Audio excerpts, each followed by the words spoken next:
Berdoa termasuk ibadah yang tidak butuh tenaga dan biaya.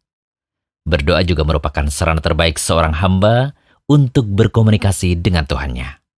Allah Ta'ala berfirman, "Dan apabila hamba-hambaku bertanya kepadamu tentang aku, maka jawablah bahwasanya aku adalah dekat. Aku mengabulkan permohonan orang yang berdoa apabila ia memohon kepadaku. Maka hendaklah mereka itu memenuhi segala perintahku. Dan hendaklah mereka beriman kepadaku agar mereka selalu berada dalam kebenaran." Quran Surah Al-Baqarah ayat 186. Namun, seringkali seorang muslim dihadapkan pada kondisi di mana doanya sulit terkabul. Bahkan sudah begitu lama berdoa, tetapi tak kunjung dikabulkan. Nah, agar doa-doa yang kita panjatkan kepada Allah mudah untuk dikabulkan, hendaknya kita mengetahui adab-adab atau catatan apa saja yang perlu kita lakukan agar doa kita mudah diijabah. Berikut kami rangkum 7 catatan berdoa. Catatan pertama, tidak boleh berkata, "Aku sudah berdoa lalu tidak terkabul." Coba perhatikan hadis berikut. Dari Abu Hurairah radhiyallahu anhu, Nabi SAW pernah bersabda, "Doa seorang hamba akan senantiasa dikabulkan selama dia berdoa bukan untuk keburukan atau memutus tali silaturahmi, dan selama dia tidak tergesa-gesa dalam berdoa." Kemudian seseorang bertanya, "Ya Rasulullah, apa yang dimaksud tergesa-gesa dalam berdoa?" Kemudian Rasulullah menjawab, yaitu seseorang yang berkata, "Sungguh aku telah berdoa dan berdoa, tetapi tak juga aku melihat doaku dikabulkan." Lalu dia merasa jenuh dan meninggalkan doa tersebut. Hadis riwayat Muslim. Jadi, jangan pernah berputus asa jika doa-doa kita belum dikabulkan. Karena Allah yang lebih tahu apa yang kita butuhkan. Kemudian catatan kedua, menghadirkan hati ketika memanjatkan doa. Dari Abu Hurairah radhiyallahu anhu, Rasulullah SAW bersabda, "Berdoalah kepada Allah dalam keadaan yakin akan dikabulkan. Dan ketahuilah bahwa Allah tidak mengabulkan doa dari hati yang lalai." Hadis riwayat Tirmidzi. Syekh Albani mengatakan bahwa hadis ini hasan. Catatan ketiga, menyanjung Allah lalu berdoa. Dari Sa'ad bin Abi Waqqas radhiyallahu anhu, ia berkata, ada seorang Arab Badui menghadap Rasulullah SAW. Lantas ia berkata, "Ajarkanlah kepadaku suatu kalimat yang aku bisa mengucapkannya." Nabi SAW bersabda, "Ucapkanlah, La ilaha illallah, wahdahu la syarikalah, Allahu akbar kabira, walhamdulillahi kathira, wa subhanallahi rabbil alamin, wala hawla, wala quwata, illa billahil azizil hakim." Tidak ada sesembahan yang berhak disembah selain Allah yang Maha Esa, dan tidak ada sekutu baginya. Allah Maha Besar. Segala puji bagi Allah yang banyak. Maha suci Allah, Rob semesta alam. Serta tidak ada daya dan upaya kecuali bersama Allah yang Maha Perkasa lagi Maha Bijaksana. Kemudian orang Arab Badui itu berkata, "Itu semua untuk Robku. Lalu manakah untukku?" Beliau menjawab, "Ucapkanlah, Allahumma gfirli, warhamni, wahdini, warzuqni." Ya Allah, ampunilah aku, rahmatilah aku, berilah aku hidayah. Hadis riwayat Muslim. Syekh Salim bin Aid Al-Hilali hafizahullah menyatakan bahwa disunahkan untuk berzikir dan menyanjung Allah sebelum berdoa. Karena Rasulullah SAW mengajarkan orang Arab Badui tersebut sanjungan kepada Allah dahulu sebelum berdoa. Ini yang disebut at-tahliyah qabla at-tahliyah.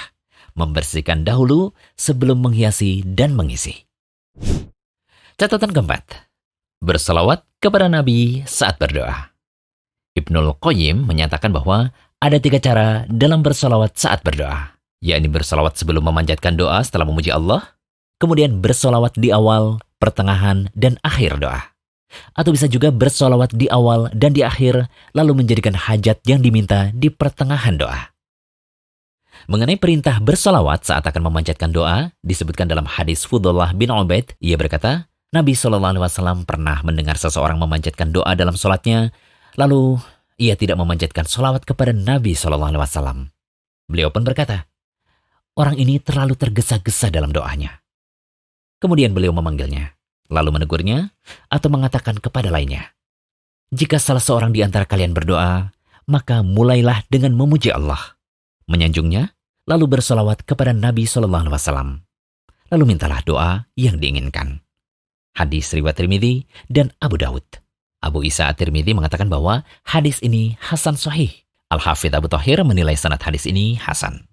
Umar radhiyallahu anhu juga pernah mengatakan, sesungguhnya doa itu diam antara langit dan bumi, tidak naik ke atas hingga engkau bersolawat kepada nabimu sallallahu alaihi wasallam. Hadis riwayat Tirmidzi. Syekh Albani menyatakan hadis ini hasan. Catatan kelima, mengangkat tangan ketika berdoa. Dalam hadis dari Abu Hurairah radhiyallahu anhu disebutkan, kemudian Nabi SAW menceritakan tentang seorang laki-laki yang telah menempuh perjalanan jauh, sehingga rambutnya kusut dan mukanya berdebu. Orang itu mengangkat tangannya ke langit seraya berdoa, "Wahai Tuhanku, wahai Tuhanku." Padahal makanannya dari barang yang haram, minumannya dari yang haram, pakaiannya dari yang haram, dan diberi makan dengan makanan yang haram. Maka bagaimanakah Allah akan memperkenankan doanya? Hadis riwayat Muslim. Ada dua cara mengangkat tangan ketika berdoa secara umum yang disebutkan oleh Ibnu Rajab Al-Hambali, yakni mengangkat tangan dengan menjadikan bagian punggung telapak tangan diarahkan ke arah kiblat sambil berdoa menghadap kiblat, sedangkan bagian dalam telapak tangannya diarahkan ke arah wajah. Riwayat cara ini adalah contoh dari doa istisqa yang dipraktikkan oleh Nabi SAW. Kemudian cara yang kedua, mengangkat kedua tangan dengan menjadikan bagian dalam telapak tangan dihadapkan ke langit, lantas punggung telapak tangan dihadapkan ke bumi. Cara seperti ini berasal dari riwayat Ibnu Umar, Abu Hurairah, dan Ibnu Sirin. Kemudian catatan keenam, boleh bertawasul dalam doa. Bentuk bertawasul di sini ada 3 cara, yakni yang pertama, tawasul dengan menyeru nama dan sifat Allah, seperti Ya Rabbi atau Ya Hayyu Ya Qayyum. Yang kedua, tawasul dengan menyebut amalan soleh yang terbaik. Dan yang ketiga, tawasul dengan perantaraan doa orang soleh yang masih hidup. Nah, selain keenam catatan berdoa yang telah kami sebutkan tadi, ada lagi catatan berdoa yang tidak kalah penting, yakni percaya kepada janji Allah bahwa doa itu pasti terkabul. Kemudian memilih waktu terbaik untuk berdoa atau waktu-waktu mustajabnya doa, benar-benar merasa membutuhkan Allah, khusyuk atau menghadirkan hati ketika berdoa, kemudian menghadap kiblat dan berdoa dalam keadaan suci, serta meminta dengan penuh pengharapan yang besar dan rasa takut. Dengan mengamalkan catatan-catatan tadi, semoga doa-doa kita bisa mudah dikabulkan oleh Allah. Amin. Jangan lupa kunjungi rumaiso.com, update setiap hari, insya Allah.